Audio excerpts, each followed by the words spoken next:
The sky above Mumbai tore open like someone had ripped a hole in reality itself. The tear was not violent or loud.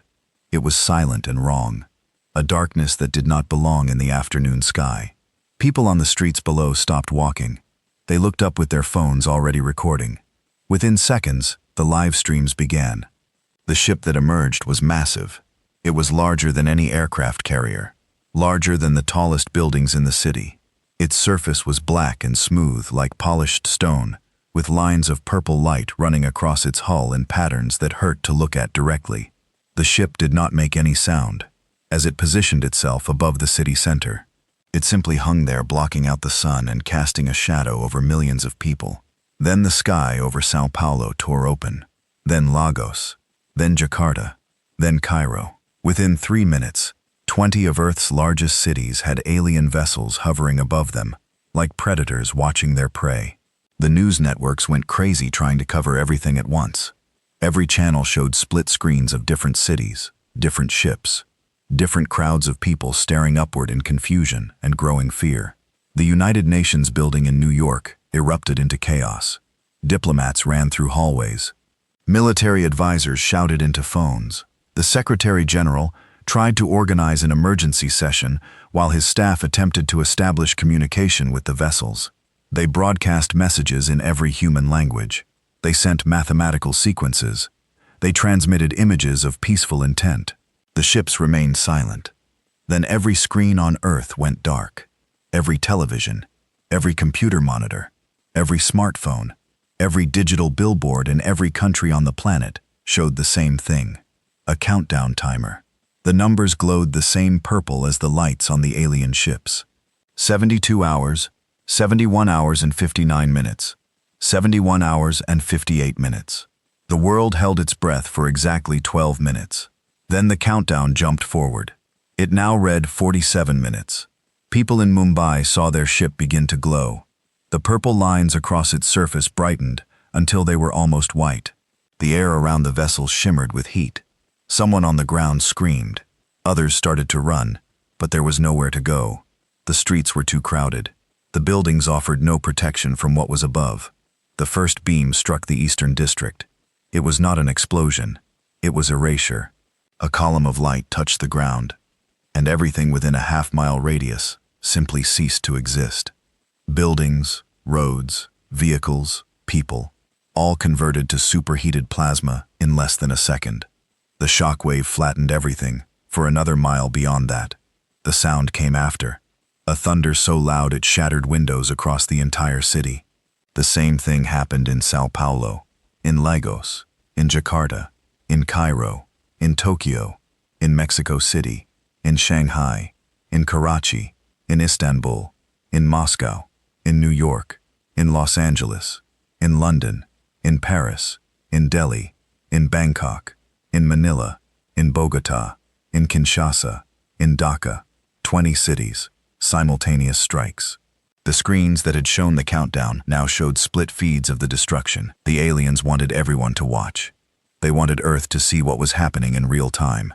The cameras were their own, mounted on their ships, providing perfect high-definition views of the carnage below. The second strikes came 30 seconds later, then the third. The ships moved slowly across each city, their beams cutting through urban landscapes like someone drawing lines on a map. They were methodical and precise. They avoided hitting power plants and major infrastructure. They focused on residential areas, business districts, places where people gathered. The message was clear. They were killing people, not destroying cities. Admiral Chen Wei of the Chinese Navy watched from a bunker deep beneath Beijing. His hands gripped the edge of the table so hard his knuckles turned white. The screens in front of him showed carnage beyond imagination. Shanghai was burning. His daughter lived in Shanghai. He had tried calling her when the ships appeared. The call had not gone through.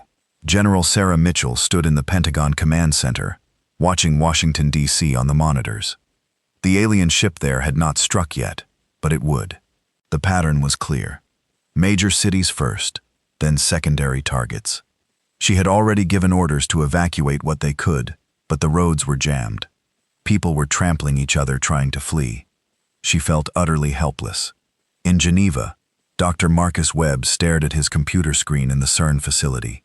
The countdown timer now read 28 minutes. His team of physicists surrounded him, all watching the same feeds, all silent with horror. Someone was crying quietly in the corner. Marcus forced himself to think, to analyze, to do anything other than just watch people die. He pulled up sensor data from the ships. There had to be something, some weakness, some pattern they could exploit. The alien broadcast changed. A face appeared on every screen. It was not human, but it was close enough to be disturbing. The skin was gray and smooth, the eyes too large and completely black, the mouth too wide. When it spoke, the voice came through as a distorted version of human speech, like someone had learned English by listening to recordings played backward. "We are the Zathram," the face said. "You are primitive. You are weak. You are examples." The face disappeared. The countdown appeared again. 19 minutes. The strikes continued. The aliens were pacing themselves now, drawing it out. In Mumbai, rescue workers tried to reach survivors in the outer blast zones. The alien ship adjusted its aim and vaporized the rescue teams. In Mexico City, fighter jets scrambled from nearby bases. They fired missiles at the vessel above them.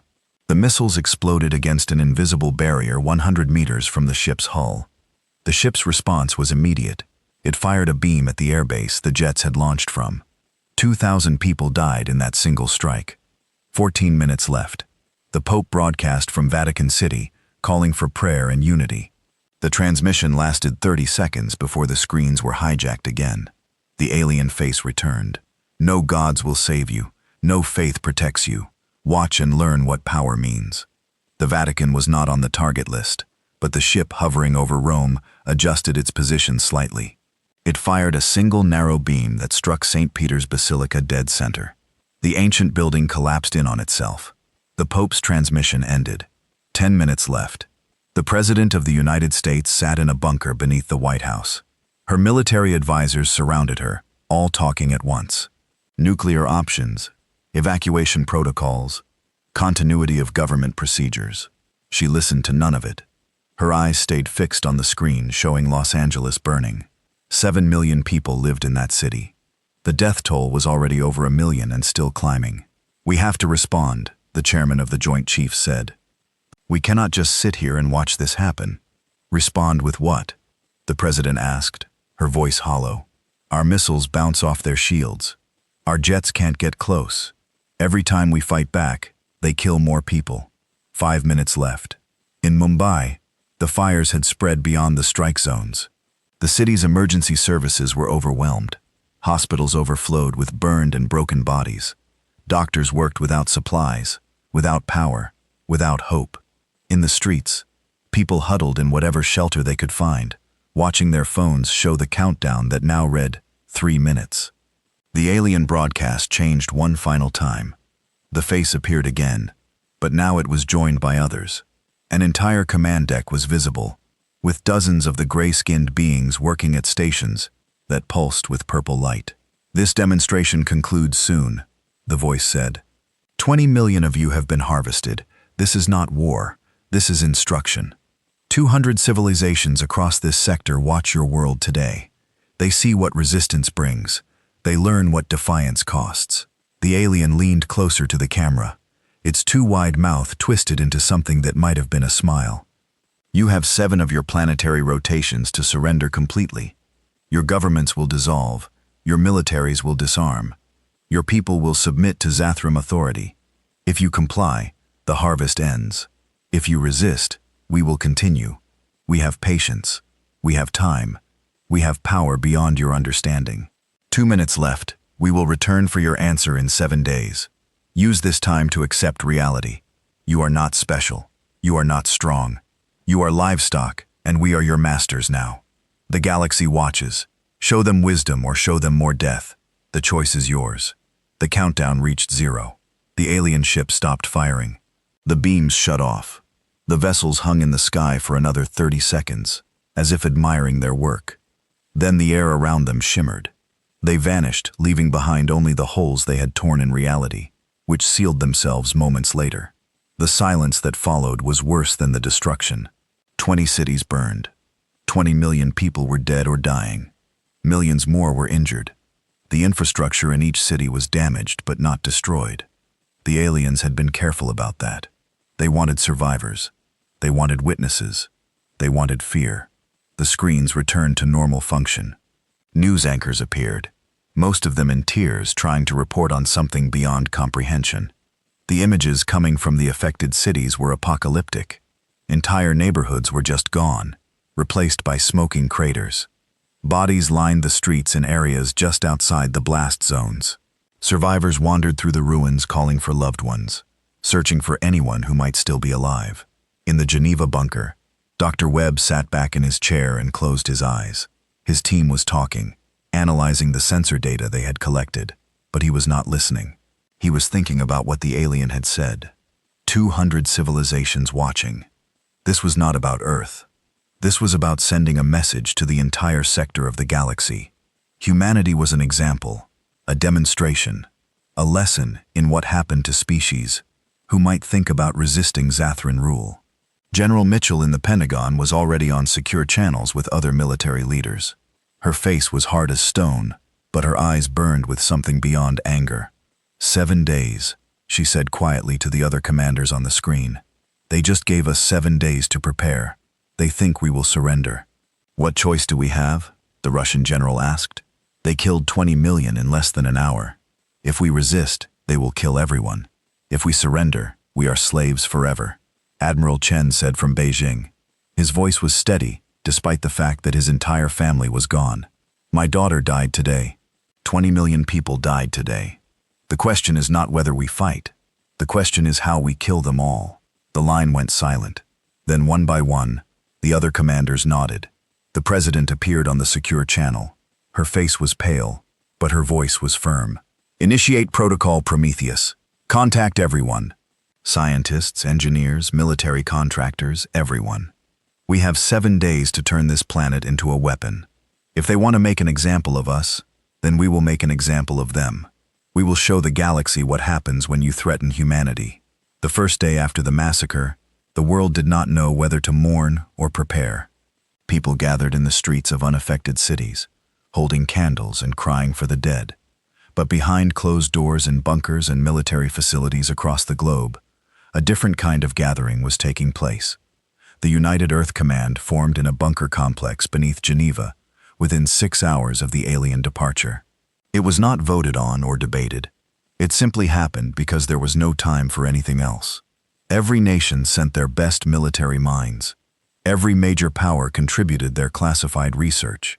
The old rivalries and conflicts were set aside because everyone understood the simple truth. Either humanity united or humanity died. General Sarah Mitchell arrived from the Pentagon on a military transport that landed in Zurich. She had not slept since the attack. Her eyes were red from exhaustion and grief, but her mind was sharp.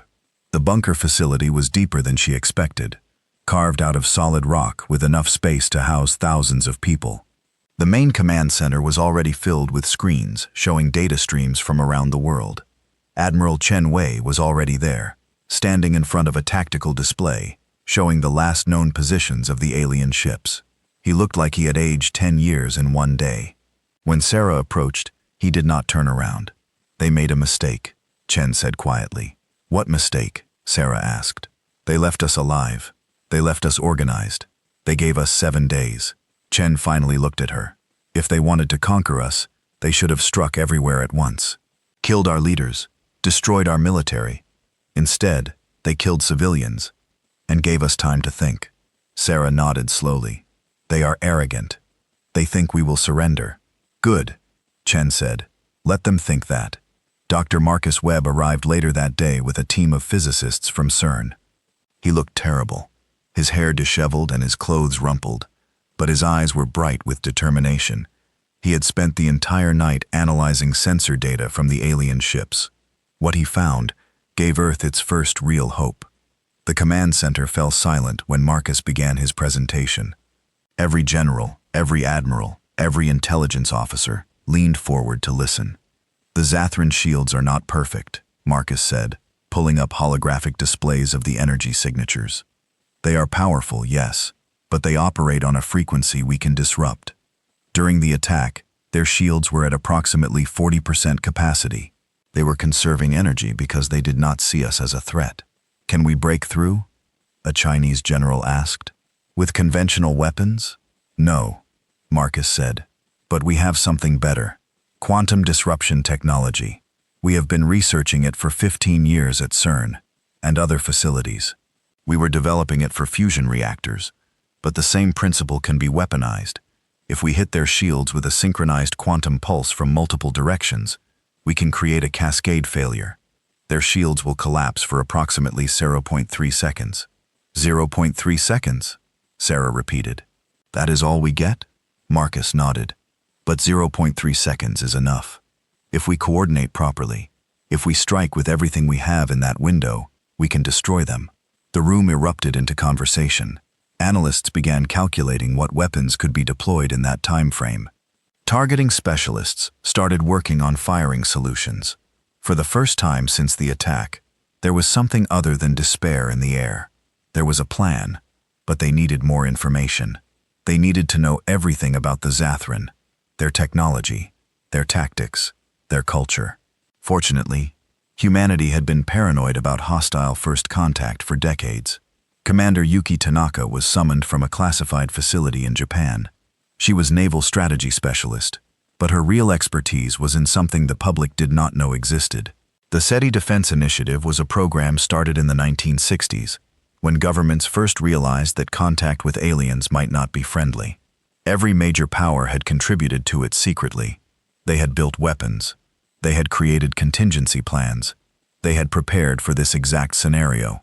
Yuki arrived on the second day and immediately took control of the intelligence analysis. She was small and soft-spoken, but everyone in the command center quickly learned to listen when she talked. She had spent 20 years studying potential alien threats and developing responses. The Zathran fit a profile she had created years ago, a technologically advanced conquering species that relied on fear and overwhelming force. "They are bullies," Yuki said during a briefing. "They are used to weaker species surrendering immediately. Their tactics show no creativity, no adaptation. They have one strategy: show up, demonstrate power, demand submission. It works most of the time, so they never developed anything else." "How do we use that against them?" Admiral Chen asked. "We give them what they expect," Yuki said. "We make them think we are surrendering. We let them get comfortable. Then we hit them with everything we have when they are not ready." The plan that emerged over the next 3 days was complex, but elegant. Earth would pretend to surrender. The Secretary General would broadcast a message of submission. Every nation would stand down their militaries visibly. The Zathran would return expecting an easy occupation. Instead, they would fly into a trap. But the trap required weapons that did not exist yet. The quantum disruption satellites needed to be built and launched. The firing solutions needed to be calculated. The timing needed to be perfect. And all of it needed to happen in less than 7 days, while making it look like Earth was preparing to surrender. The world's industrial capacity was redirected overnight. Factories that made cars started making missile components. Tech companies devoted their resources to building AI targeting systems. Space agencies launched rockets every few hours, each one carrying satellites that were officially for communication and monitoring, but were actually quantum disruption platforms. The public was told that these preparations were for compliance with the coming occupation. Most people believed it. They had seen what the Zathran could do. Surrender seemed like the only option, but some people knew the truth. The scientists working around the clock in hidden facilities, the soldiers training for a suicide mission, the engineers building weapons in secret underground factories. On the third day, intelligence analysts made a breakthrough. They had been monitoring the alien transmissions from the attack, and buried in the signal data, they found something. Coordinates. The Zathran had been broadcasting their victory to other civilizations, and the transmission included navigational data. Now, humanity knew where the Zathran homeworld was. It was 12 light-years away, in a system humanity had cataloged but never visited. "We can find them," Marcus said, staring at the star charts. "After we destroy their fleet here, we can track them back to their home. One problem at a time," Sarah said. "First, we survive. Then we make them pay." On the fourth day, something unexpected happened. The remaining alien wreckage from the attack, pieces of destroyed missiles and damaged shield generators, began to yield secrets. Engineers reverse-engineered the Zathran technology, faster than anyone thought possible. The shield generators operated on principles humanity had theorized but never achieved. The fold space drives used quantum tunneling in ways that broke several laws of physics as Earth understood them. But understanding the technology meant learning how to counter it. By the end of the fourth day, human scientists had developed a fold space disruptor. It was crude and had limited range, but it would prevent the Zathran from escaping once the attack began. Every ship would be trapped in Earth's solar system until humanity destroyed them all. The fifth day brought doubt. Intelligence reports suggested the Zathran might be monitoring Earth's preparations more closely than expected. There were strange energy signatures detected in orbit, possibly cloaked observation probes. If the aliens suspected the trap, they might arrive ready for battle instead of occupation. Yuki spent the entire day adjusting the plan. They would add layers of deception. They would make some preparations obvious to draw attention away from the real weapons. They would stage protests and resistance in some cities to make the surrender look reluctant but inevitable. Every detail mattered. The sixth day was when people started to truly understand what was being asked of them. The military volunteers who would crew the close-range weapons knew they probably would not survive the counterattack. The satellite operators who would trigger the quantum pulse knew they would be the first targets. The pilots who would fly attack runs knew the odds were against them. But for every volunteer, there were 100 more waiting to take their place. 20 million people were dead. Millions more wanted revenge. Sarah Mitchell walked through one of the training facilities that day and watched young men and women preparing for battle. Some were barely 20 years old. They checked their equipment with steady hands and calm faces. She wanted to tell them they did not have to do this, that there had to be another way, but she knew there was not. This was the price of survival. This was the cost of freedom. "General," one of the pilots said, approaching her. She was maybe 25, with her hair tied back and determination in her eyes. "My sister died in Lagos. I want you to know that I am not scared. I am ready." Sarah wanted to say something meaningful, something that would honor this young woman's courage, but words failed her. She simply nodded and saluted. The pilot saluted back and returned to her squadron. Admiral Chen spent the sixth day finalizing the targeting priorities. The Zathram command ship would be the primary target. Destroy the leadership first, then systematically eliminate every vessel in the fleet. The AI systems would track every ship, every shuttle, every escape pod. Nothing would leave the solar system alive. "It is genocide," one of the analysts said quietly. "We are planning to kill them all." Chen looked at the young man for a long moment. "They killed 20 million of us as a demonstration. They promised to kill everyone if we resist. They made themselves teachers, and we are their students. Today we learned their lesson. Tomorrow we teach them ours." On the seventh day, Earth held its breath. The preparations were complete. The weapons were in position. The troops were ready. All that remained was waiting for the Zathram to return. The Secretary General recorded her surrender speech. It would be broadcast as soon as the alien fleet arrived. Every word was carefully chosen to sound defeated and compliant, while secretly being a signal to military forces that the trap was set. In bunkers and command centers around the world, commanders watched the clocks count down. In orbit, satellites positioned themselves for the quantum pulse. On the ground, missile silos prepared to launch. Submarine crews flooded their tubes and awaited orders. Fighter pilots sat in their cockpits ready to scramble. The entire planet was a coiled spring waiting to release. Marcus Webb sat in the Geneva bunker, staring at his equations one last time. He had checked everything 1,000 times, but he checked again anyway. The quantum disruption would work. It had to work. If it failed, if the shields did not collapse, then humanity would die fighting, but it would still die. Yuki Tanaka reviewed the tactical plans until she could recite them from memory. Every contingency was accounted for. Every possibility was planned for, but she knew that no plan survived contact with the enemy. Once the battle started, chaos would take over. They would have to adapt and improvise. She just hoped they would be fast enough. Sarah Mitchell stood in the main command center, surrounded by screens, showing military assets around the globe. Thousands of weapons, millions of personnel, all waiting for her signal. The weight of it was crushing. If she gave the order and they failed, she would be responsible for the extinction of humanity. But if she did nothing, extinction was guaranteed anyway. The clock showed 6 hours until the deadline, then 5 hours, then 4. Admiral Chen looked at the memorial display that had been set up in one corner of the command center. 20 million names scrolled across the screen, each one representing a life ended, a family destroyed, a future erased. His daughter's name was there. Thousands of children's names were there. "We do this for them," he said to no one in particular. "We make sure their deaths meant something." 3 hours until the deadline. The tension in the command center was unbearable. People spoke in whispers. Every sound seemed too loud. 2 hours. The reconnaissance satellites detected the first spatial distortions. The Zathram were coming back early. 1 hour.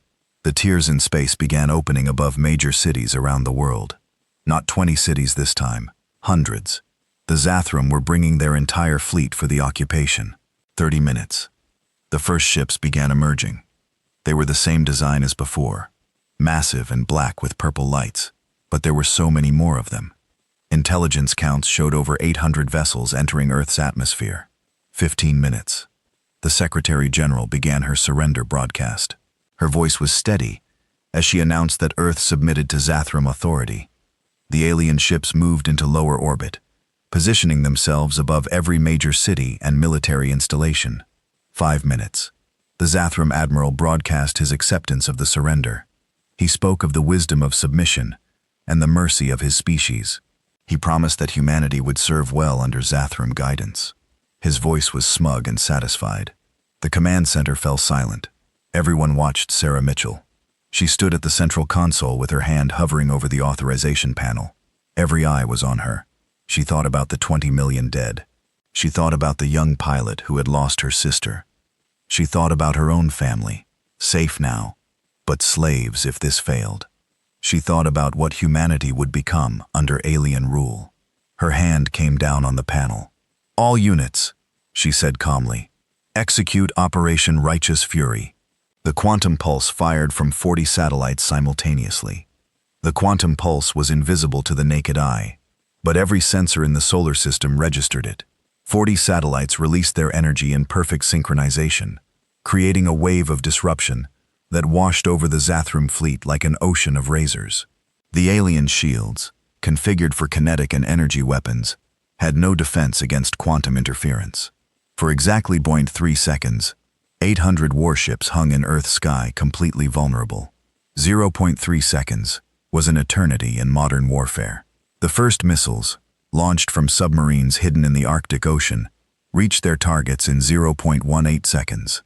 60 ICBMs, each carrying multiple warheads, streaked upward on columns of fire.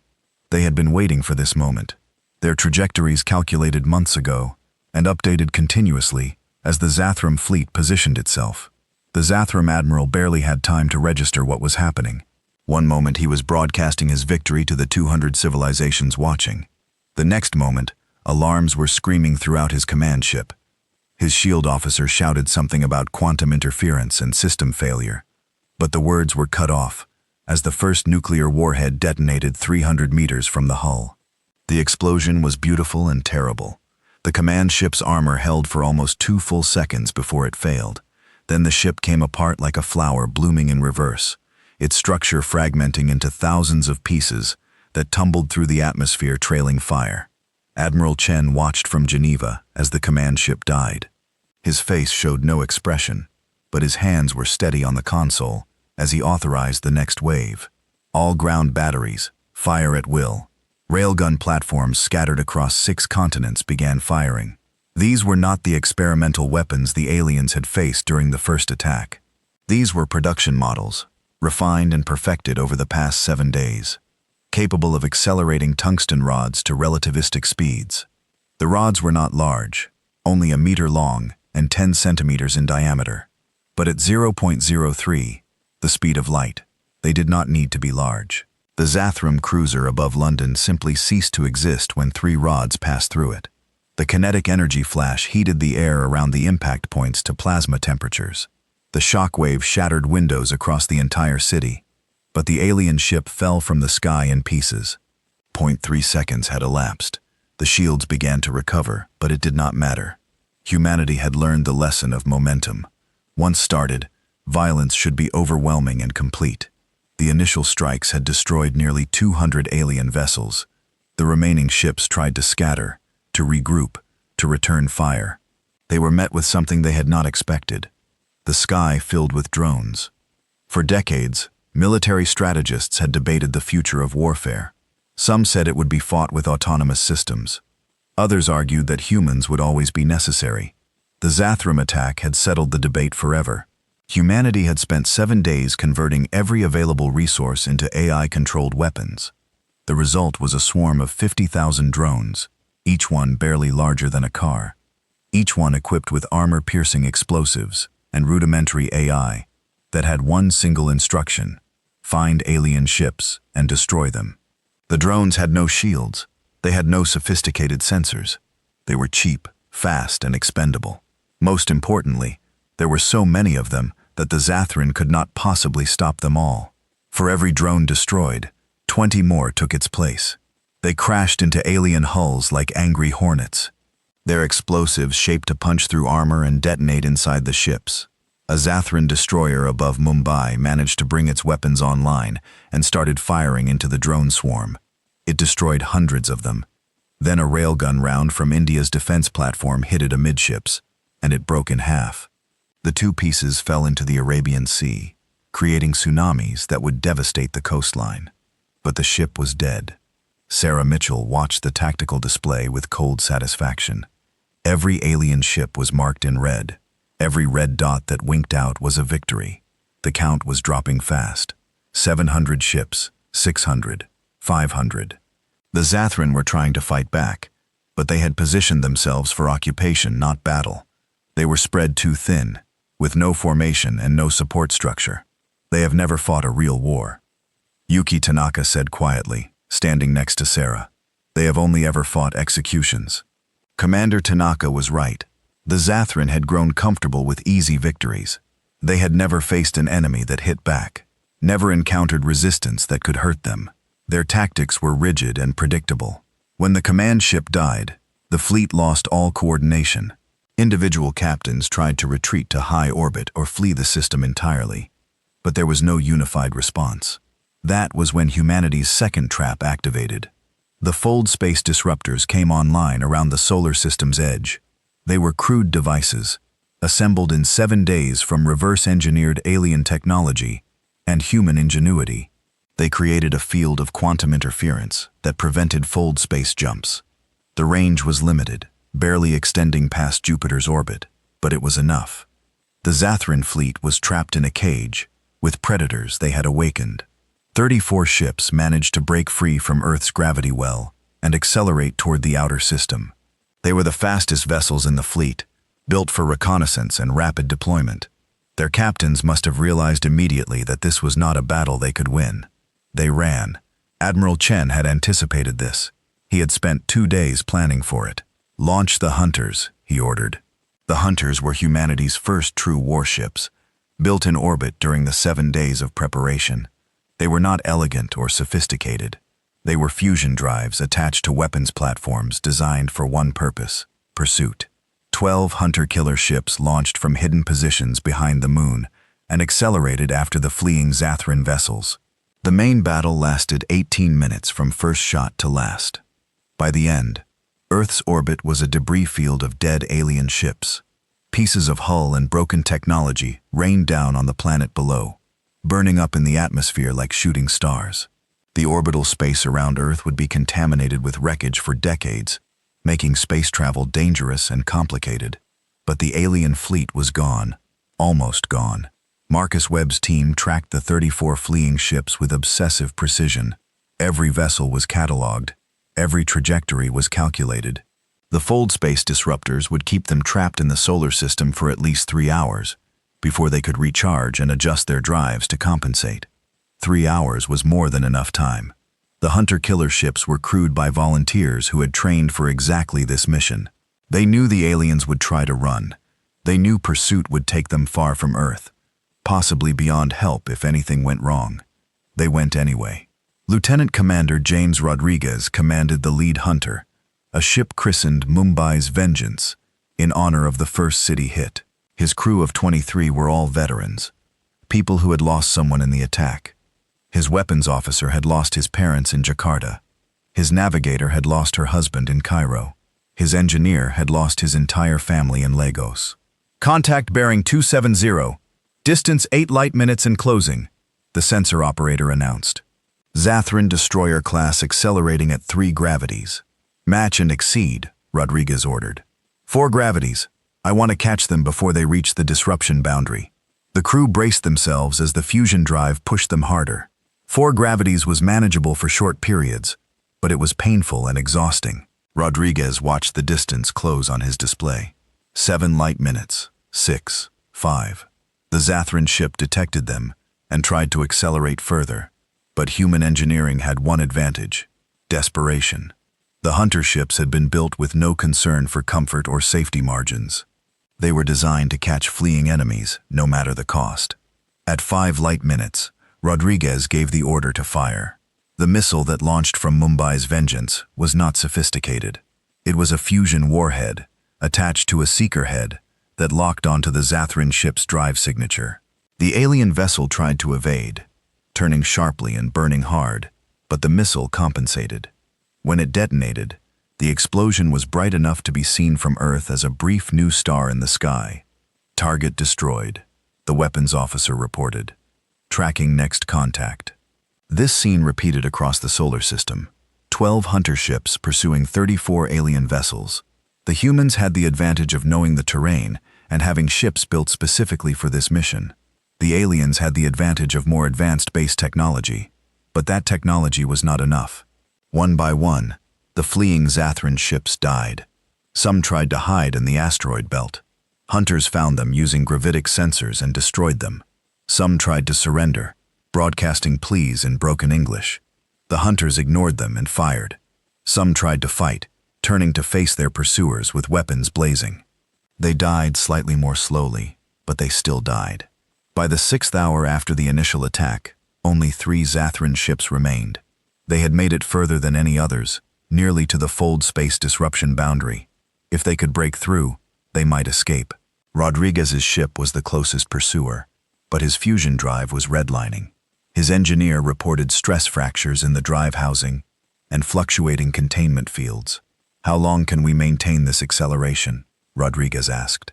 Maybe another hour, the engineer said. Maybe less. If the containment fails, we all die. Rodriguez looked at his crew. They looked back at him with hard eyes and set jaws. The silent vote was unanimous. All power to engines, he ordered. If we die making sure they do not escape. The distance closed. 4 light minutes. 3. The Zathran ships detected them and began firing. Energy beams lanced through space, missing by kilometers at first, but getting closer with each shot. Rodriguez's ship took a glancing hit that vaporized one of the sensor arrays and killed 2 crew members instantly. Return fire all weapons, Rodriguez ordered. Mumbai's Vengeance had 6 missiles left. All of them launched in a spread pattern seeking targets. The Zathran ships tried to evade, but they were exhausted too. Their drives pushed beyond design limits by hours of desperate flight. 2 ships died, the 3rd survived and kept running. Rodriguez's ship was dying. The containment field was failing. The hull was cracking from stress. They had minutes at most. 1 missile left, the weapons officer said. Distance to target, 2.3 light minutes. It is going to be close. Fire, Rodriguez ordered. The last missile launched. The crew watched its progress on the rapidly failing sensors. The Zathran ship fired back, hitting Mumbai's Vengeance directly. The hunter ship came apart, its fusion bottle rupturing and consuming everything in a brief sun. But the missile kept going, and 43 seconds later it found its target.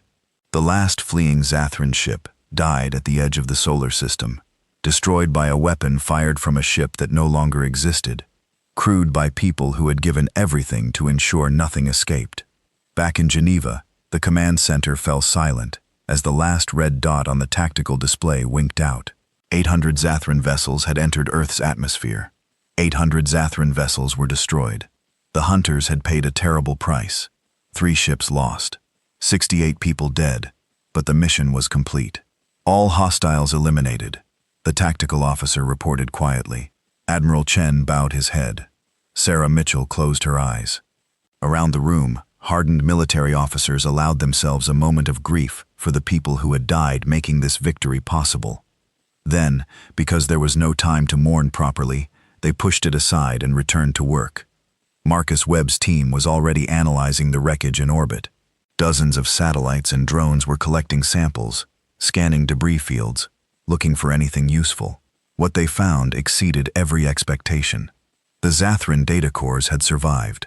They were designed to withstand catastrophic ship destruction, so that information could be recovered.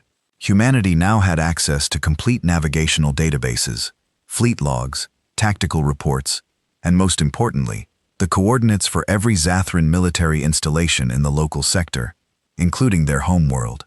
Sarah Mitchell stared at the star chart that appeared on the main display.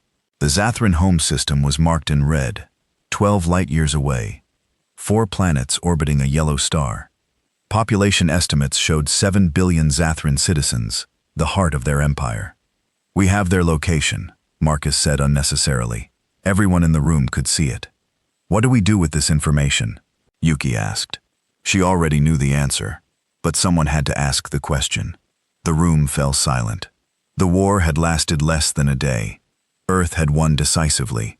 The immediate threat was over. Humanity could rebuild, mourn its dead, and return to life.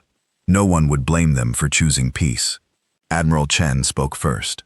His voice was quiet, but carried absolute certainty. "We finish it. We make sure they can never threaten anyone again. We make sure every species in the galaxy knows what happens when you murder 20 million humans for a demonstration. We show them that Earth remembers," Sarah Mitchell added. "We show them that humanity does not forgive genocide. We show them that there are consequences." The vote was not even close. 7 commanders in favor, 2 abstaining, but not opposing, 0 against. Earth would build a fleet. Earth would travel to the Zathran homeworld. And Earth would teach the galaxy a lesson that would echo across the stars for millennia.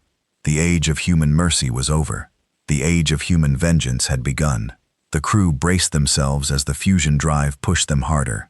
4 gravities was manageable for short periods, but it was painful and exhausting. Rodriguez watched the distance close on his display. 7 light minutes, 6, 5. The Zathran ship detected them and tried to accelerate further, but human engineering had one advantage: desperation. The hunter ships had been built with no concern for comfort or safety margins. They were designed to catch fleeing enemies, no matter the cost. At 5 light minutes, Rodriguez gave the order to fire. The missile that launched from Mumbai's Vengeance was not sophisticated. It was a fusion warhead attached to a seeker head that locked onto the Zathran ship's drive signature. The alien vessel tried to evade, turning sharply and burning hard, but the missile compensated.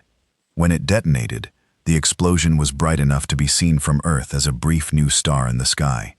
"Target destroyed," the weapons officer reported. "Tracking next contact." This scene repeated across the solar system. 12 hunter ships pursuing 34 alien vessels. The humans had the advantage of knowing the terrain and having ships built specifically for this mission. The aliens had the advantage of more advanced base technology. But that technology was not enough. One by one, the fleeing Zathran ships died. Some tried to hide in the asteroid belt.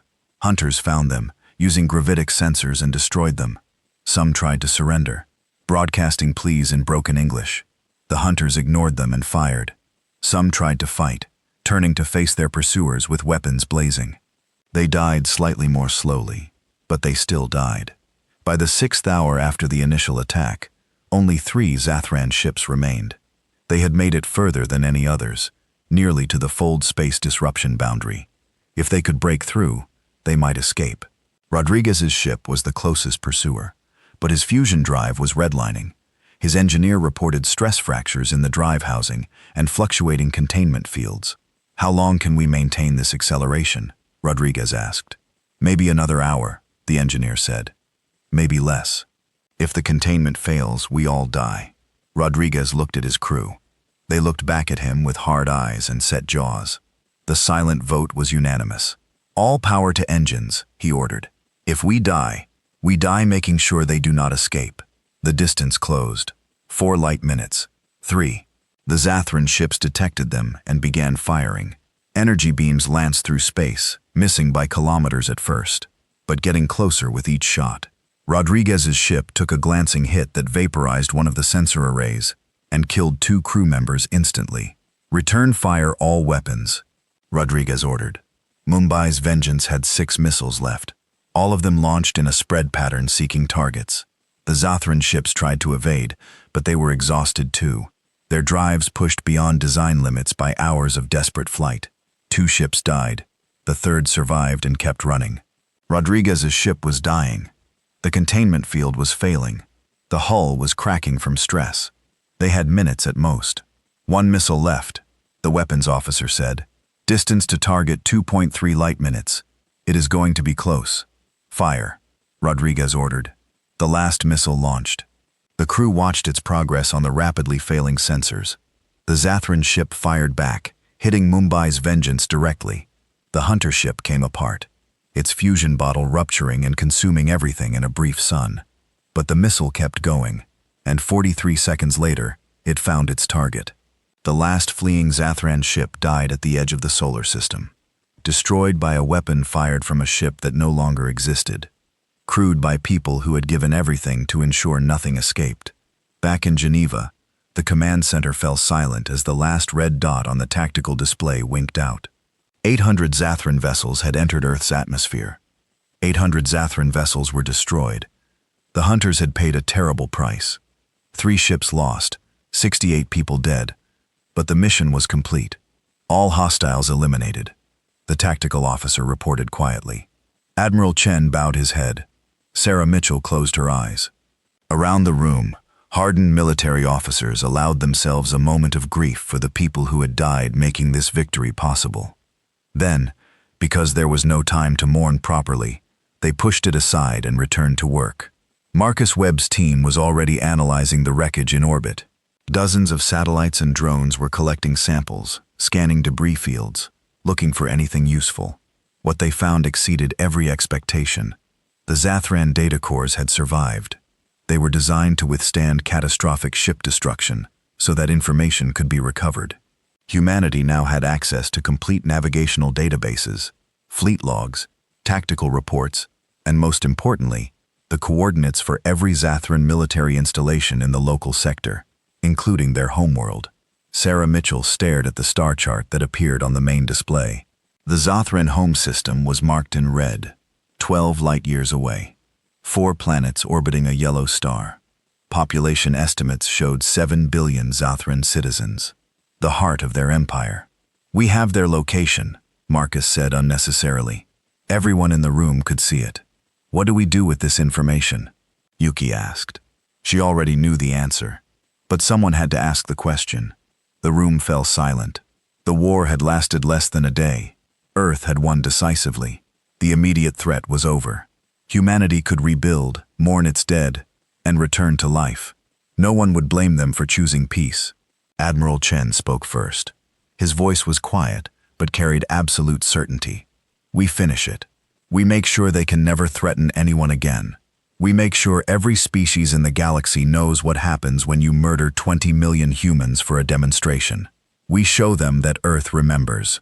Sarah Mitchell added. We show them that humanity does not forgive genocide. We show them that there are consequences. The vote was not even close. 7 commanders in favor, 2 abstaining, but not opposing, 0 against. Earth would build a fleet. Earth would travel to the Zathran homeworld. And Earth would teach the galaxy a lesson that would echo across the stars for millennia. The age of human mercy was over. The age of human vengeance had begun.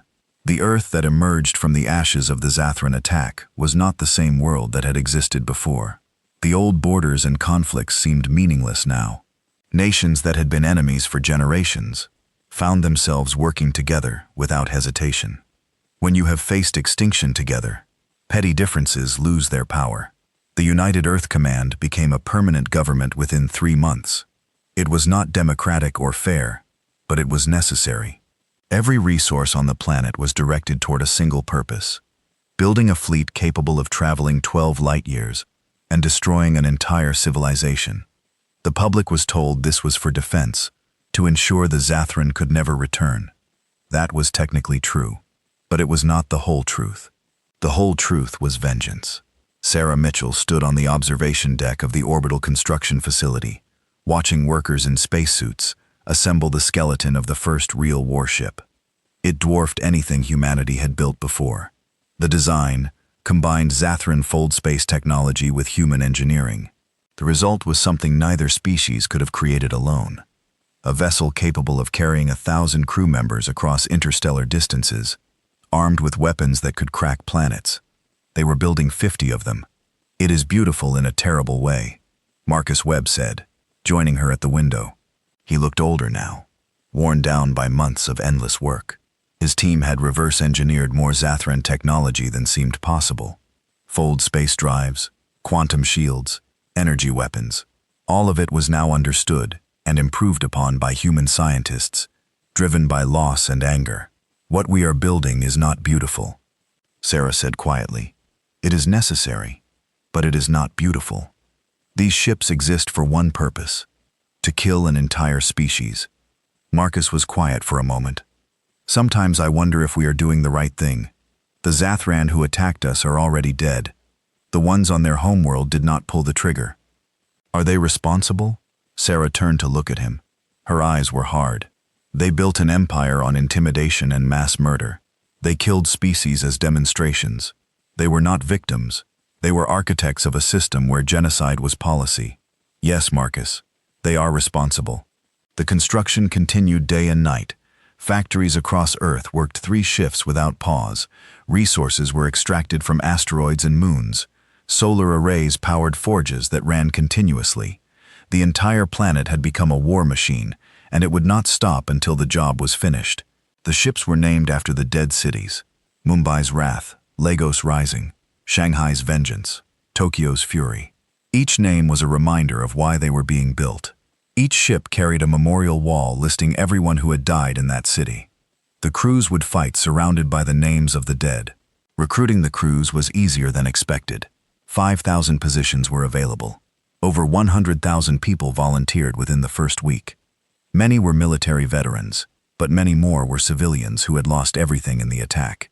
They wanted to be part of what came next. They wanted to ensure their loved ones were avenged. Commander Yuki Tanaka oversaw the selection process. She looked for people who were competent and stable, but also people who understood what this mission really meant. This was not exploration. This was not peacekeeping. This was execution on a civilizational scale. The people chosen needed to be capable of that. Lieutenant Sarah Chen, no relation to Admiral Chen Wei, was 24 years old when she volunteered. Her entire family had died in Shanghai. She had been studying abroad in Australia when the attack happened. She came home to find her neighborhood was just a crater. Her parents, her younger brother, her grandparents, all gone in an instant. She applied to be a weapons officer and was accepted immediately. Her psychological profile showed concerning levels of trauma and anger, but the evaluators decided those were features, not bugs. This mission required people who would not hesitate when the time came. "Why do you want to be part of this?" Yuki asked during the final interview. Sarah's answer was simple: "Because they killed my family. Because someone has to make sure they pay. Because I want to be there when their world burns." Yuki approved her application. The training took 8 months. The volunteers learned to operate alien technology. They drilled on weapon systems and damage control. They practiced working together in the close quarters of a warship. But mostly, they learned to accept what they were about to do. The psychological counselors who worked with the crews reported disturbing patterns. Many volunteers showed signs of post-traumatic stress. Many had survivor's guilt. Many had lost their ability to feel anything except rage. The counselors recommended that several volunteers be removed from the program. Admiral Chen overruled them. "We are not sending therapists to negotiate peace. We are sending weapons to end a threat." These people are perfect for what we need. Not everyone agreed with the mission. Protests erupted in several cities. People held signs saying no revenge and peace, not genocide. Religious leaders called for forgiveness. Philosophers wrote essays about the moral implications of what Earth was planning. The protests were small. Most of humanity remembered the broadcasts. They remembered watching 20 million people die. They remembered the Zathran admiral promising more death if Earth resisted. They remembered being told they were livestock. The few voices calling for mercy were drowned out by the many demanding justice. As the fleet neared completion, another project reached fruition. Marcus Webb's team had improved the quantum disruptors far beyond their original design. The new version could not only collapse shields, it could disrupt the nuclear forces holding atoms together. When activated at sufficient power, it would cause a star to become unstable. They called it the quantum cascade bomb. They built 3 of them. Each one was small enough to fit in a standard missile casing, but powerful enough to kill a solar system. Sarah Mitchell asked Marcus to explain how it worked. He drew diagrams and used technical language, but the summary was simple. The bomb would make the Zathran star collapse partially, then rebound in a destructive oscillation. The star would not go supernova, but its output would drop by 90%. The planets would freeze. Everything would die. How long would it take? Sarah asked. For the star to destabilize? 3 minutes. For the planets to become uninhabitable? 6 weeks. For everything to die? 6 months. Maybe a year. For the last survivors in deep bunkers. Sarah nodded slowly. And you are comfortable with this? Creating a weapon that kills billions of people slowly? Marcus looked at her with dead eyes. My niece died in Jakarta. She was 7 years old. She loved dinosaurs and wanted to be a paleontologist. The Zathran turned her into ash for a broadcast. Am I comfortable killing them? Yes, General. I am very comfortable with it. The day of departure arrived 14 months after the initial attack. 50 warships hung in orbit above Earth, ready for the 8-month journey to the Zathran homeworld. 5,000 crew members said goodbye to families they might never see again. The mission had one outcome: complete victory or total death. There was no middle ground. Admiral Chen addressed the fleet from the flagship Mumbai's Wrath. His speech was broadcast across Earth so everyone could hear it. We do not go as conquerors, he said. We do not go seeking territory or resources. We go as avengers. 14 months ago, the Zathran killed 20 million of us to prove their power. Today, we take their lesson and return it to them amplified. We will show them that humanity is not livestock. We are not weak. We are not forgiving. We remember every death. We honor every victim, and we will ensure that no species ever makes the mistake of threatening Earth again. The fleet departed. 50 ships activated their fold space drives and vanished from Earth's sky, beginning a journey that would take them across 12 light-years of space. The journey was long and difficult. Fold space travel was not smooth. The ships shuddered and groaned as they punched through reality, existing in multiple dimensions simultaneously. Many crew members experienced temporal disorientation and nausea. Some had psychological breaks and had to be sedated for the duration. Sarah Chen spent her time maintaining weapon systems and staring at the memorial wall in the weapons bay. 500,000 names from Shanghai covered every available surface. She found her family's names and traced them with her finger every day. It became a ritual, a prayer to the dead that she would not fail them. 6 months into the journey, Commander Tanaka called a meeting of the senior officers. She had been reviewing the intelligence data taken from Zathran ships, and she had found something troubling. They have families, she said, displaying images on the screen. Children. The Zathran have children. The room fell silent. Everyone had seen the data, but no one had wanted to acknowledge it. The Zathran were not monsters. They were people. They had culture, and art, and families. They had children who played and learned and grew up in cities not unlike human cities. Does it matter? Admiral Chen asked quietly. I think it should matter, Tanaka said. We are about to kill billions of people who had nothing to do with the attack on Earth. Most of them probably did not even know about it. Are we prepared to do that? The debate that followed was heated. Some argued that the Zathran civilians were innocent and should be spared. Others argued that the Zathran Empire was built on the deaths of other species and every citizen benefited from that system. Some suggested that they should offer terms of surrender. Others insisted that mercy would be seen as weakness. In the end, Admiral Chen made the decision. We continue as planned. The Zathran made themselves the example. We will complete the lesson they started. If that makes us monsters, then we are monsters. But we are monsters that protect our species. The vote was 7 in favor, 3 opposed. The mission would continue. The fleet arrived at the edge of the Zathran system 8 months after leaving Earth. The fold space transition ended, and 50 human warships emerged back into normal space. Sensors immediately began scanning the system ahead. 4 planets, dozens of orbital stations, hundreds of ships moving between them. This was the heart of the Zathran Empire, the home of the species that had murdered 20 million humans as a demonstration. Admiral Chen studied the tactical display. The Zathran defensive fleet was massive, over 800 ships, many of them larger and more advanced than the vessels that had attacked Earth.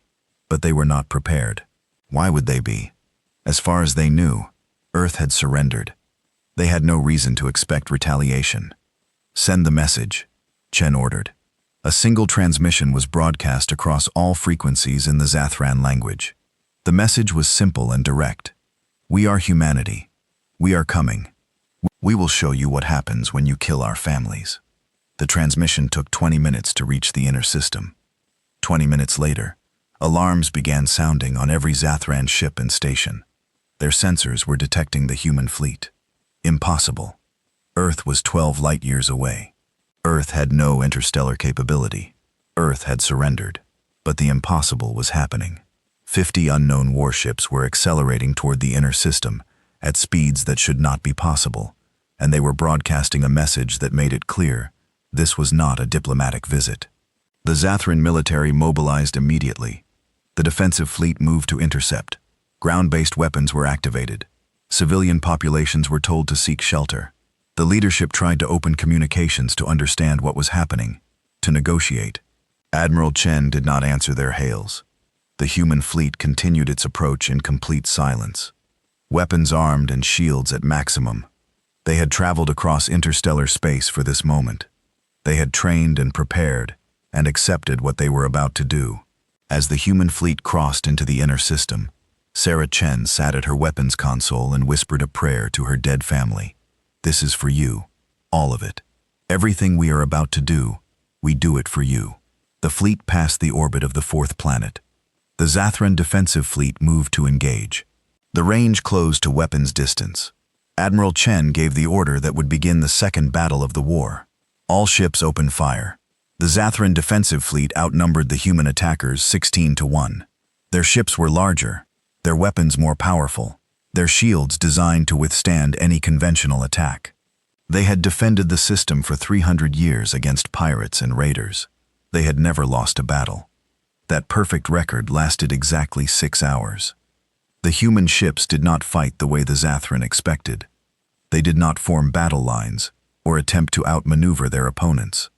Instead, they used the tactics they had perfected against the invasion fleet at Earth. Overwhelming coordination, AI-assisted targeting, and complete disregard for traditional engagement protocols. The battle began with the human ships launching every missile they had. 6,000 missiles filled the space between the fleets, each one guided by AI systems that had been learning Zathran evasion patterns for 14 months. The Zathran point defense systems destroyed most of them, but most was not enough. 400 missiles reached their targets. The explosions bloomed across the Zathran formation, like ships that had stood for centuries were torn apart in seconds. The defensive fleet tried to return fire, but the human ships were already moving, their engines pushing them to accelerations that should have killed their crews. Only the Zathran inertial dampeners, reverse-engineered and improved, kept the human crews alive at 8 gravities of acceleration. Admiral Chen watched the tactical display with cold satisfaction. The Zathran were fighting with doctrine and tradition. Humanity had survived, but in surviving, they had changed forever. The children born after the Zathran extinction grew up in a different world. They learned about the massacre in their history classes. They saw the recordings of the 20 cities burning. They visited the memorials and read the names, but they also learned about what came after. They learned that their species had responded to genocide with extinction. The debates never ended. Every generation argued about whether it had been justified. Philosophers wrote thousands of books analyzing the decision. Ethicists created entire schools of thought around the question of proportional response versus absolute deterrence. Religious leaders preached about forgiveness and redemption, about the stain on humanity's collective soul. But everyone agreed on one thing. It had worked. 200 years after the Zathran extinction, Earth was one of the most powerful civilizations in the known galaxy. Not because they had the most advanced technology or the largest military, but because everyone remembered what they were capable of, what they were willing to do. The human diplomatic corps was the most effective in the galaxy. When human ambassadors spoke, other species listened. When humanity suggested peace negotiations, warring species agreed. When Earth said a conflict had gone too far, both sides backed down. Not because they loved humanity, but because they feared becoming another example. The irony was not lost on anyone. The Zathran had wanted to make Earth an example to teach the galaxy about submission. Instead, Earth had made the Zathran an example that taught the galaxy about consequences. The teacher had become the lesson, but there were costs beyond the obvious. Human society carried deep scars. The generation that had lived through the massacre and the revenge campaign never fully recovered. Rates of depression and anxiety remained elevated for decades. Many survivors struggled with the question of whether their survival had been worth the price paid. The Remembrance Day was established as a global holiday. Every year on the anniversary of the first attack, the entire planet fell silent for 20 minutes. 1 minute for every million people who had died in the initial massacre. Then another 7 hours of silence for the Zathran dead. Though few people observed the full duration, it was too long. The weight of 7 billion deaths was too heavy to bear for that long. Sarah Chen, now Admiral Chen in her own right, gave a speech on the 100th anniversary of the extinction. She was 74 years old, gray-haired and weary, but her eyes still held the same emptiness they had gained a century before. "We did what we thought was necessary," she said to the gathered crowd in Shanghai. The city rebuilt on the ashes of the old. "We eliminated a threat. We ensured our survival. We made certain that no species would ever attack Earth again. And we succeeded. For 100 years we have been safe. For 100 years no one has dared to harm us." She paused, looking at the memorial wall where her family's names were engraved. "But I think about the Zathran children every day. I think about the ones who had no part in the decision to attack us. I think about the artists and teachers and farmers who just wanted to live their lives. I think about how many innocent people died because their government made a terrible choice." The crowd was silent, hanging on her words.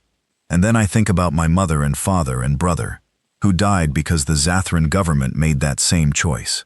And I realized that there was no good answer. There was only survival and extinction. We chose survival. They got extinction. I cannot say if it was right. I can only say it was what we did." She stepped away from the podium, and the crowd did not applaud. They simply stood in silence, each person wrestling with their own thoughts about what humanity had become. The alien species that had witnessed everything developed their own myths about Earth. In some cultures, humans were demons who destroyed entire worlds without mercy. In others, they were righteous avengers who punished evil. In most, they were simply the species you did not provoke. A popular saying emerged in the galactic common language, "Do not wake the humans." It was used as a warning about the dangers of escalation, about how violence could spiral beyond anyone's control. It was about how fear could make monsters of anyone. But there were also stories of human compassion. When the Kelrath species faced extinction from a plague, it was human scientists who worked around the clock to develop a cure. When the Thorn homeworld was struck by an asteroid, it was human ships that arrived first, with supplies and aid. When the Vrenex Confederation faced economic collapse, it was human economists who helped rebuild their system. Earth had learned that fear alone was not enough to build a lasting peace. They needed to be more than the species that had destroyed the Zathran. They needed to be the species that helped others, that contributed to the galactic community, that proved they were more than weapons and vengeance. It became a conscious effort. Every human who went into space was trained not just in technology and protocol, but in empathy and cultural sensitivity. They were taught to see aliens as people, not as potential threats. They were reminded that the Zathron extinction was a warning about what humanity could become if they were not careful. 300 years after the extinction, the last living crew member of the original Revenge fleet died. Her name was Lieutenant Maya Rodriguez, daughter of Commander James Rodriguez, who had died pursuing fleeing Zathran ships. She had been 18 when she joined the mission, one of the youngest volunteers. She lived to be 318, extended by medical technology that had been developed from Zathran biological research. In her final interview before her death, she was asked if she regretted her part in the extinction. "Every day," she said softly, "and never. I regret that it was necessary. I regret that so many had to die. I regret that humanity had to become killers on such a scale. But I do not regret that we survived. I do not regret that Earth still exists. I do not regret that my children and grandchildren and great-grandchildren grew up free instead of enslaved." She died surrounded by her family, 200 descendants across 8 generations, each of them alive because humanity had chosen survival over mercy 3 centuries before. The Zathran extinction remained the defining moment of human history. It was the moment when humanity stopped being a single-planet species, worried about its own survival, and became a galactic power that shaped the politics of hundreds of worlds. It was the moment when humanity proved it would do anything, sacrifice anything, become anything, to protect its own. But it was also a warning that humanity told itself.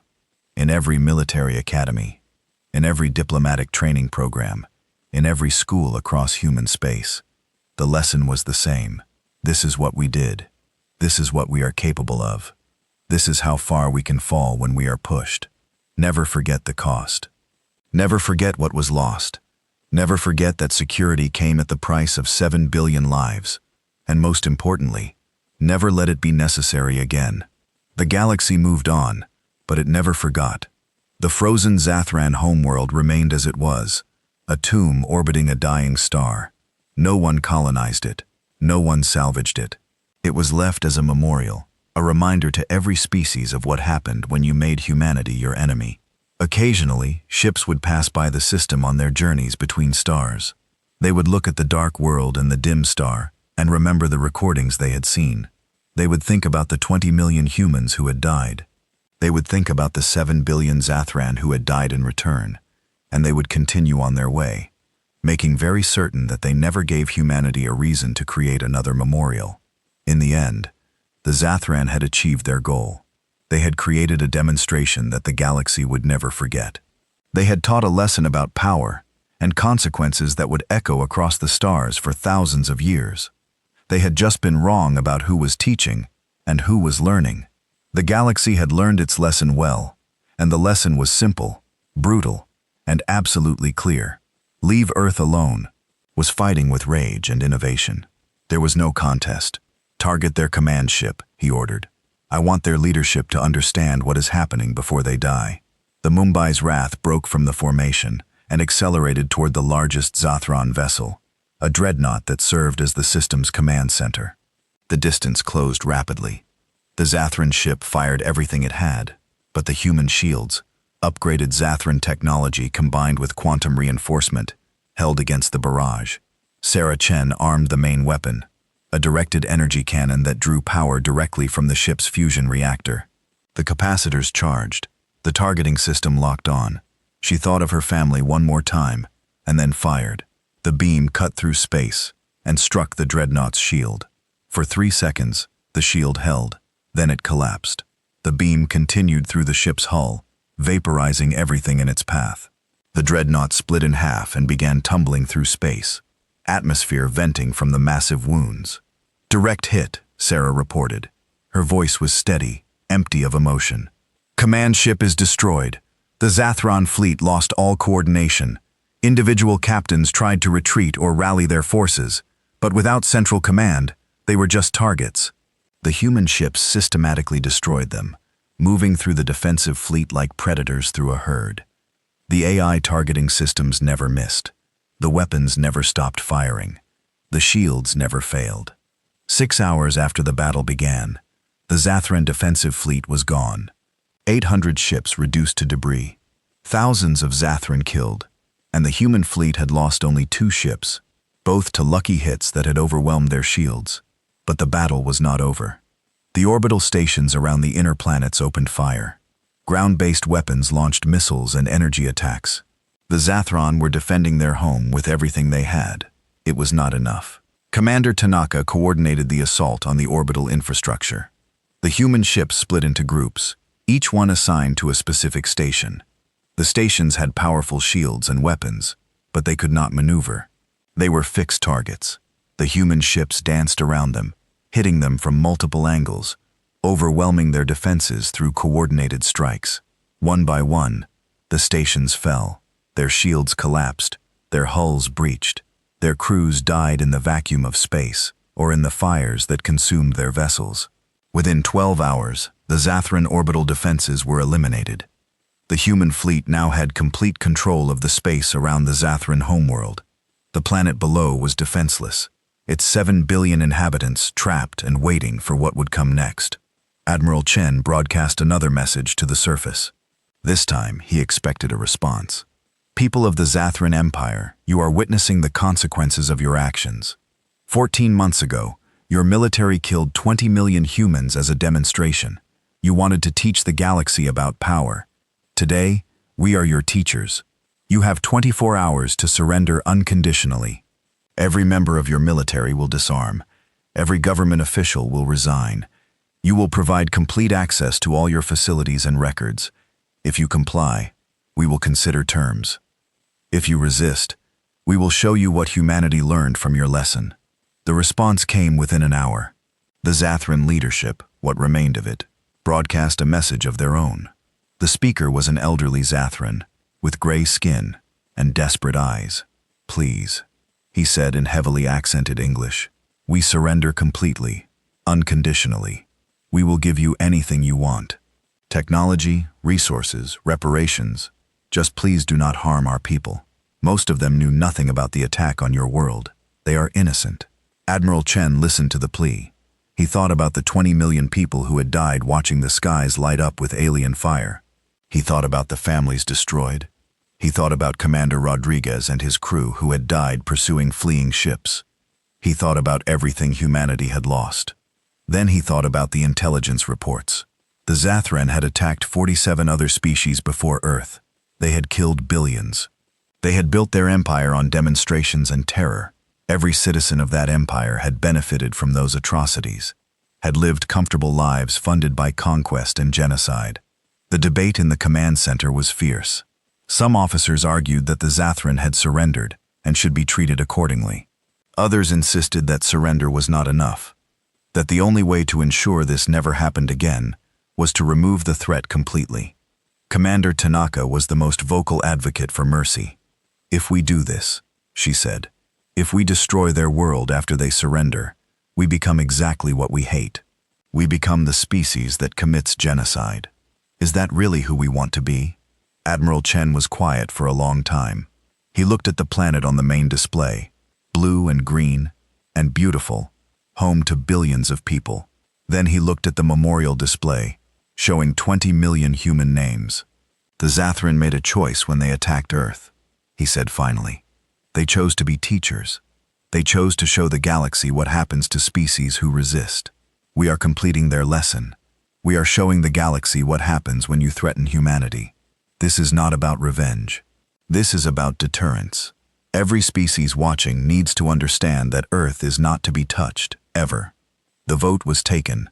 7 commanders in favor of deploying the quantum cascade bombs, 2 opposed, 1 abstention. Marcus Webb was given the order to prepare the weapons. He sat in the weapons bay of the Mumbai's Wrath, staring at the 3 small missiles that contained the power to kill a solar system. His hands shook as he ran the final checks. He thought about his niece, about her laugh and her dreams, and the way she used to explain dinosaur facts with such enthusiasm. He thought about the fact that somewhere on the planet below, there were probably Zathran children who loved dinosaurs too, who had dreams and families and futures. Then he thought about the fact that those children's civilization had killed 47 species, that it had made genocide into policy, that it had broadcast the deaths of millions as entertainment. He armed the missiles. The broadcast went out across all frequencies, transmitted to the Zathran homeworld, and to the 200 civilizations that had watched Earth's massacre 14 months ago. "We are humanity," Admiral Chen said. 14 months ago, the Zathran killed 20 million of our people as a demonstration. They wanted to teach the galaxy about power. They wanted to show what resistance costs. They chose to be teachers, and we are their students. Today, we teach our own lesson. He paused, letting the words sink in across the galaxy. We offered peace. We were answered with slaughter. We offered no violence. We were shown nothing but cruelty. The Zathran made themselves our enemies. They chose this path. Everything that follows is the consequence of their choice. Another pause. On the planet below, billions of Zathran watched their screens in growing horror, understanding what was about to happen. To every species listening, approach humanity with peace, and we will be your allies. We will trade with you. We will learn from you. We will build together. But approach us with violence, threaten our worlds, harm our people, and this is what awaits you. Admiral Chen nodded to Marcus Webb. Launch the weapons. The 3 quantum cascade bombs were loaded into missiles and fired toward the Zathran star. They would take 18 minutes to reach their target. 18 minutes for the galaxy to watch. 18 minutes for the Zathran to understand fully what they had brought upon themselves. On the planet below, panic spread. People tried to flee, but there was nowhere to go. The ships that could leave the atmosphere were destroyed. The bunkers that could protect them would only delay the inevitable. 7 billion people could do nothing but watch and wait. Commander Tanaka locked herself in her quarters. She could not watch this. She had voted against it. She had argued that mercy was what separated humans from monsters. But she had been overruled, and now she would have to live with what her species was doing. Sarah Chen sat at her weapons console and felt nothing. No satisfaction, no horror, just emptiness. Her family was still dead. This would not bring them back. But maybe, she thought, maybe this would ensure that no other family would suffer what hers had. The missiles reached the star. The quantum cascade bombs activated simultaneously. The effect was not immediate or dramatic. The star did not explode. It simply began to destabilize. Its nuclear fusion processes disrupted by quantum interference. The output dropped by 10%, then 20, then 50. Within 3 minutes, the star's light had decreased by 90%. The planets that had basked in its warmth for billions of years began to cool. The temperature dropped rapidly. On the Zathran homeworld, the sky darkened as if a shadow had fallen across the sun. The human fleet remained in orbit, documenting everything. They watched as the temperature plummeted. They watched as snow began to fall across the entire planet, even at the equator. They watched as the Zathran frantically tried to adapt, to survive, to save themselves. There was no saving themselves. The planet was dying, and everyone on it was dying too. Admiral Chen broadcast one final message to the Zathran homeworld.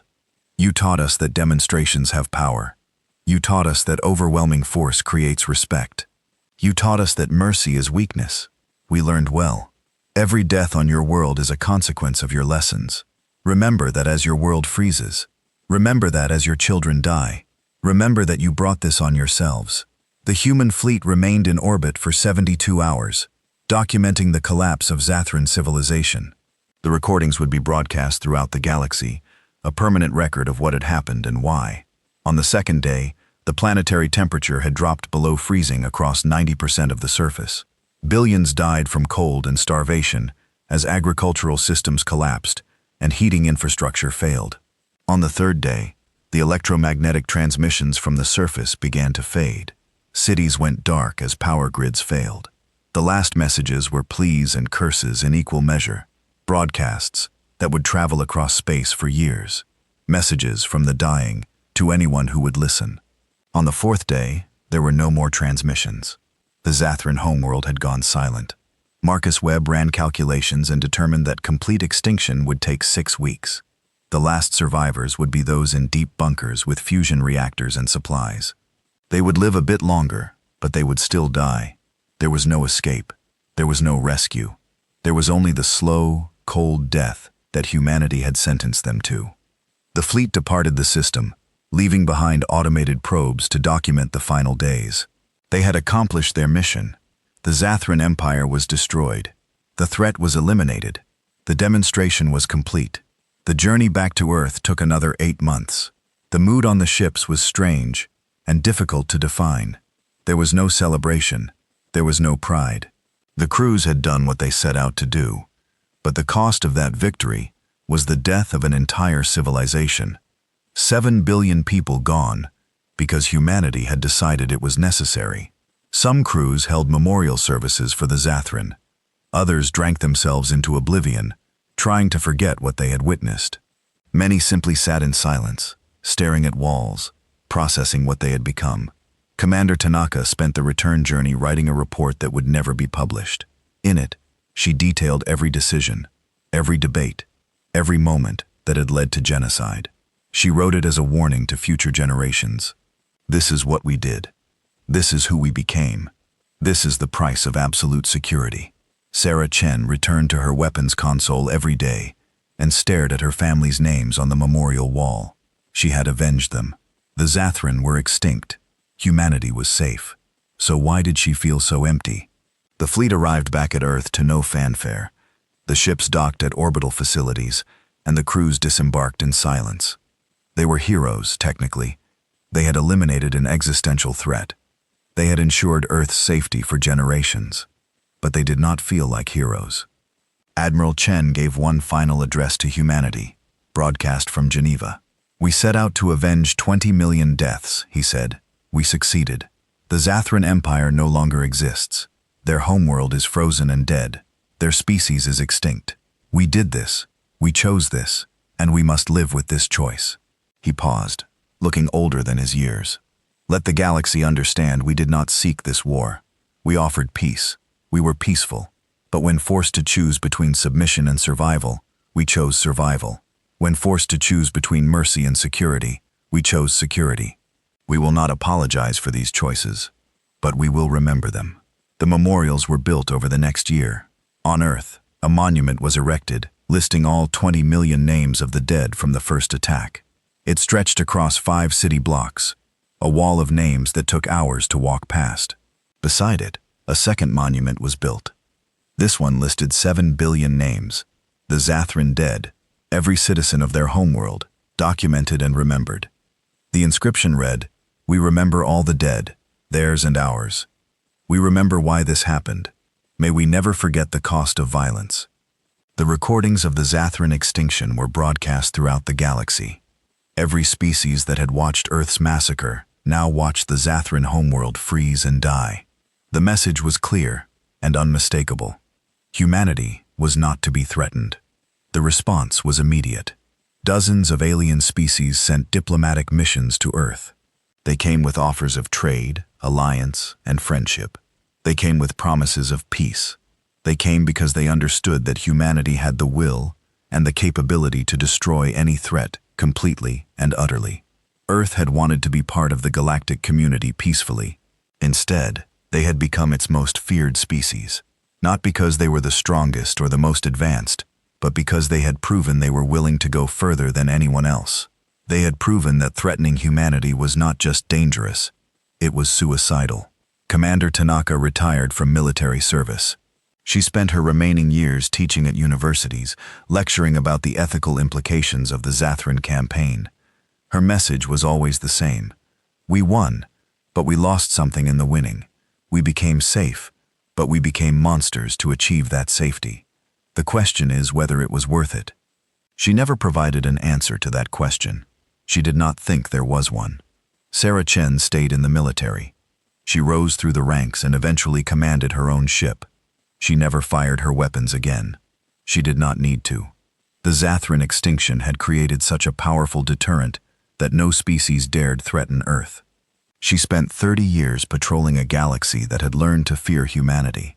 Marcus Webb continued his research, but never built another weapon. He focused on peaceful applications of the technology he had helped create. He donated all his wealth to fund supporting the families of those who had died in the initial attack. It was never enough. Nothing could ever be enough. Admiral Chen died 10 years after the campaign ended. His last words were reported by his attending nurse. Did we do the right thing? No one could answer him. The galaxy entered a new era. Wars between species became rarer. Genocidal campaigns stopped completely. No one wanted to become another cautionary tale. No one wanted to be the next Zathran. Humanity spread across the stars, building colonies and establishing trade routes. They were welcomed everywhere they went, not with love, but with respect and fear. Every species knew the story. Every species understood the lesson. 100 years after the Zathran extinction, a human exploration ship encountered a memorial built by an alien species. It was a monument to the Zathran homeworld, a reminder of what had been lost. The inscription was in the alien language, but it translated simply, "They made Earth angry." Nothing remained. The galaxy had learned humanity's rule: approach with peace and be welcomed. Approach with violence and be erased from existence. It was not the future humanity had hoped for. It was not the dream of peaceful first contact and cooperation between species. But it was survival. It was security. It was ensuring that no human city would ever burn again because aliens decided to make an example. In the end, Earth had become what it needed to be, a species so terrifyingly committed to the survival of its own that no one dared threaten them. They had proven that humanity would go to any length, pay any price, and bear any burden to protect their own. They had proven that threatening Earth's children was not a demonstration of power. It was a death sentence for an entire species. The galaxy watched. The galaxy remembered. The galaxy learned. And Earth stood among the stars as the species that loved peace but perfected vengeance. The species that had lost 20 million and taken 7 billion in return. The species that had stared into the abyss, jumped in willingly, and emerged as something the galaxy would never forget. Humanity,